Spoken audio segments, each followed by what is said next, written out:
এবার দিল্লি বিস্ফোরণে অভিযুক্ত চালকের মায়ের ডিএনএ পরীক্ষা হবে পুলওয়ামায় ডিএনএ পরীক্ষার জন্য ডাকা হলো অভিযুক্ত চালকের মাকে। সোমবার দিল্লির লালকেল্লা মেট্রো স্টেশনের পার্কিং এলাকায় ঘটে যাওয়া ভয়াবহ বিস্ফোরণে অন্তত 12 জনের মৃত্যু হয়েছে।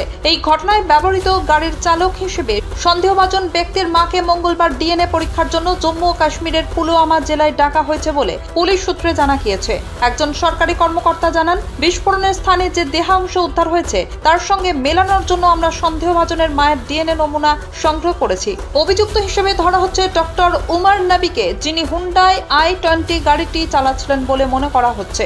তিনি পুলওয়ামার কৈলো গ্রামের বাসিন্দা বলে পুলিশ জানিয়েছে। উমর নবীর দুই ভাই তাদের মায়ের সঙ্গে হাসপাতালে উপস্থিত ছিলেন ডিএনএ নমুনা সংগ্রহের সময়। পুলিশ সূত্রে আরো জানা গিয়েছে, গাড়ি বিক্রয় ও ক্রয় সংক্রান্ত লেনদেনের সঙ্গে যুক্ত 3 জনকে ইতিমধ্যে জিজ্ঞাসাবাদের জন্য আটক করা হয়েছে।